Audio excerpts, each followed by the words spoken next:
Jumpa lagi dengan Echo with IMS, melanjutkan serial flow quantification in valvular heart disease, dan ini adalah bagian ketiga atau bagian terakhir, dan kita akan membahas mengenai the PISA methods. Sedikit mengulangi bahwa pada serial ini kita akan berbicara mengenai basic principle of flow quantification. Dan yang nomor 1, volumetric flow quantification telah dibahas pada video sebelumnya. Dan pada video ini kita akan membahas mengenai the conservation of mass principle atau continuity equation. Continuity equation ini mengacu kepada prinsip kekekalan massa yang menyatakan bahwa untuk setiap sistem tertutup, jumlah massa atau volume pada sistem tersebut akan selalu tetap. Jadi volume yang masuk ke dalam satu chamber harus sama dengan yang keluar dari chamber tersebut, atau volume yang menuju suatu area katup akan sama dengan volume yang meninggalkan area katup tersebut. Prinsip ini digunakan untuk pengukuran lesi severitas regurgitasi dan stenosis katup dengan menggunakan PW Doppler Quantification Method atau PISA.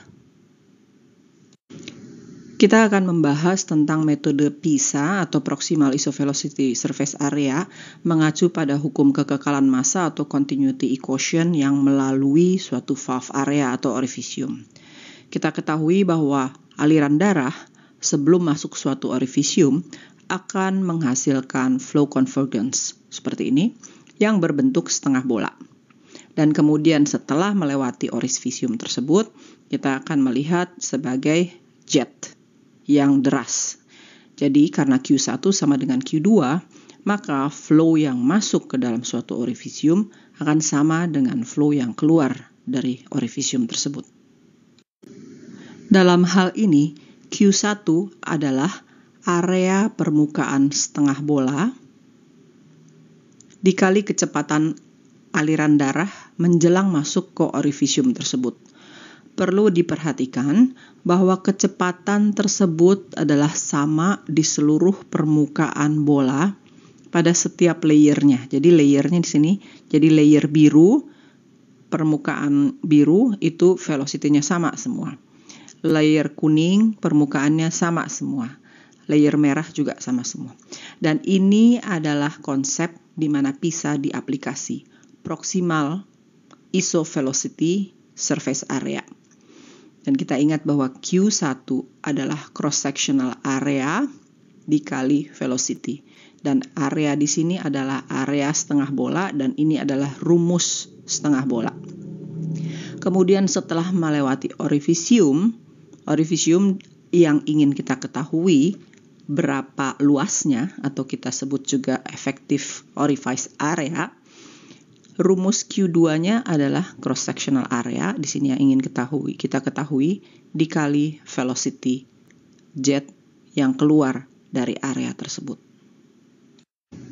Sekarang kita aplikasi metode PISA untuk pengukuran regurgitan volume. Pada kasus ini adalah kasus aortic regurgitation. Step by step akan kita bahas di sini. Yang pertama kita pasang color Doppler dengan scale antara 50 sampai 70 cm per second. Kemudian kita zooming in. Nah, karena pada aortic regurgitasi jet itu ke arah atas, ini adalah transthoracic ya. Transthoracic echo. Jet aortic regurgitasi ke arah atas, maka baseline color dinaikkan ke atas. Jadi baseline-nya dinaikkan ke atas sampai sekitar 30 atau 40 cm per second, tergantung dari bentuknya. Makin setengah bola, makin bagus. Karena ingat kita menggunakan rumus setengah bola. Dan kita lihat angka di sini adalah angka Nyquist limit atau Ising velocity. Kita ambil Ising velocity-nya ini untuk nanti dimasukkan ke dalam rumus. Kemudian kita ganti dengan continuous wave Doppler. Kita pakai continuous wave karena velocity-nya akan tinggi. Dan jangan lupa kita usahakan separalel mungkin antara ultrasound beam dengan arah jet.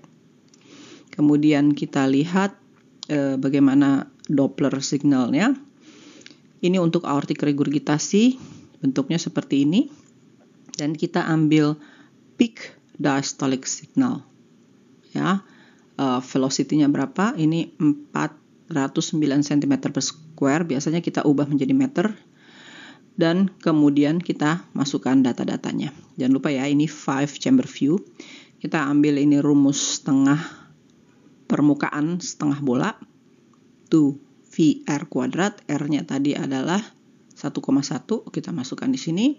Kemudian arising velocity-nya di sini 0,28 dan ER velocity-nya 4,09. Dan kita dapatkan ROA-nya. ROA-nya adalah 0,52. Untuk mendapatkan regurgitan volume, jangan lupa ROA dikali VTI. Dan VTI dari aortic regurgitasi adalah kita melakukan tracing dari sinyal CW Doppler. Dan kita dapatkan angka 101 di mana ini sesuai dengan severe aortic regurgitasi. Dan ini adalah contoh untuk mengukur regurgitan volume pada mitral regurgitasi dengan menggunakan PISA kuantifikasi, mirip dengan pengukuran aortic regurgitasi. Kita pasang color Doppler dengan kecepatan 50-70, kemudian kita zooming in. Kemudian jangan lupa kalau aortic regurgitasi kita baseline-nya kita naikkan ke atas karena jet AR ke atas.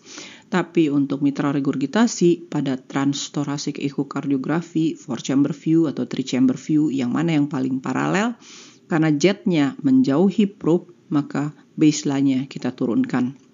Yang terbaik adalah sebetulnya 30-40 cm per second. Ini yang kita sebut Nyquist limit atau arising velocity yang akan dimasukkan ke dalam rumus. Jadi sama seperti yang di aortic regurgitasi tadi, kita gunakan continuous wave Doppler separalel mungkin. Kita ambil peak-nya untuk mendapatkan ROA, kemudian untuk mendapatkan regurgitan volume kita kalikan dengan TVI. Dan pada kasus ini kita mendapatkan regurgitan volumenya 24,6 ml. Ini sesuai dengan mild mitral regurgitation. Ada beberapa hal yang perlu diingat. Dengan menggunakan Doppler echocardiografi, maka jet harus separalel mungkin dengan ultrasound beam.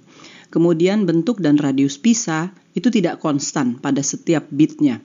Jadi kita harus ambil yang bentuknya terbaik, yang paling mirip setengah bola, atau yang radiusnya terbesar. Kemudian kita melakukan trace pada envelope continuous wave Doppler, bukan pada bulu-bulunya. Untuk 2 dimensi echo, sekali lagi karena diameter dikuadratkan, maka kita harus seakurat mungkin dan kita zooming in. Berikutnya adalah PISA, ini berdasarkan asumsi bahwa orifisium itu sirkuler. Padahal pada keadaan yang sebenarnya tidak selalu demikian. Slide terakhir, harap kita ingat selalu bahwa kita tidak bisa mengandalkan satu parameter saja untuk mengevaluasi severitas kelainan katup. Perlu multiple parameter yang kita gabungkan untuk menyimpulkan bagaimana sih severitas dari katup tersebut. Dan tentu saja bagaimana klinis pasien membantu kita untuk mendiagnosis pasien. Kita ketemu lagi di topik yang lain. Semoga bermanfaat dan happy scanning.